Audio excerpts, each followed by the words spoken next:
Hello everyone, আজকে আমি বানিয়েছি তেল ছাড়া জল দিয়ে নরম তুলতুলে আলু কুলচা। এটি কিন্তু খুব সহজেই বাড়িতে বানানো যায়।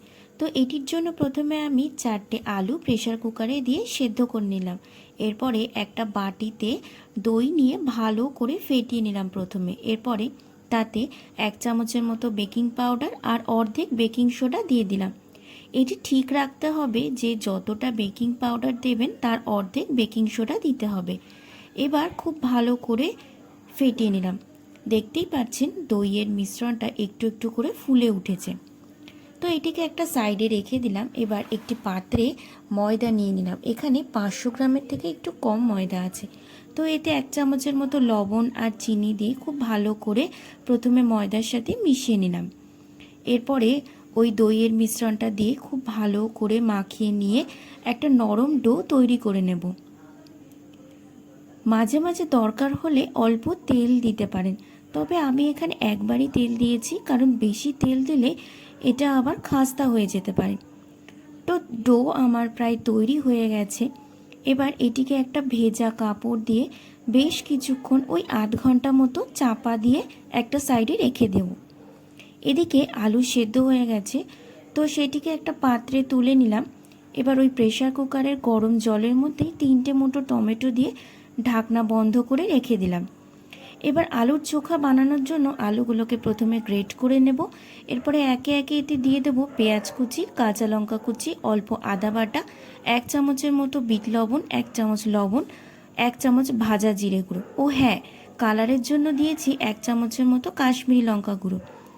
এবার সব কিছুকে খুব ভালো করে মাখিয়ে নিলাম।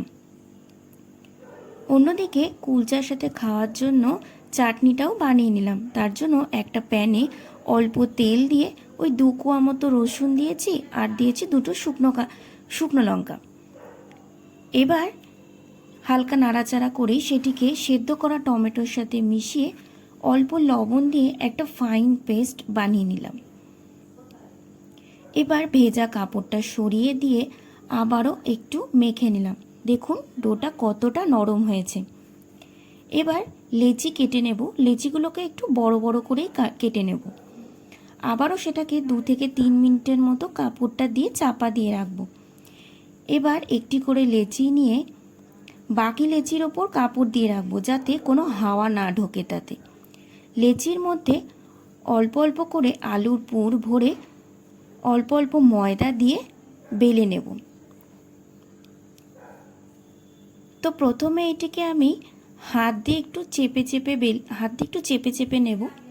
তারপরে ওপর থেকে কালো জিরে আর ধনেপাতা কুচি দিয়ে একটু লম্বা লম্বা করে বেলে নেব।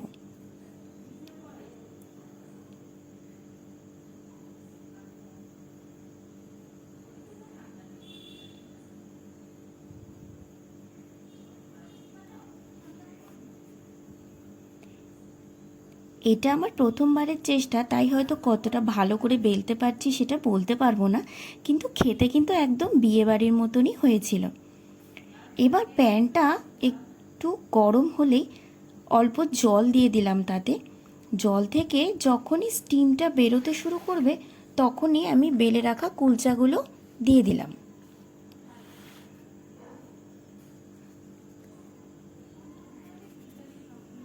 তো স্টিম যাতে না বেরোতে পারে তার জন্য ঢাকনার যে ফাঁকা জায়গাটা ছিল তার উপরে একটা লবঙ্গ দিয়ে দিয়েছি।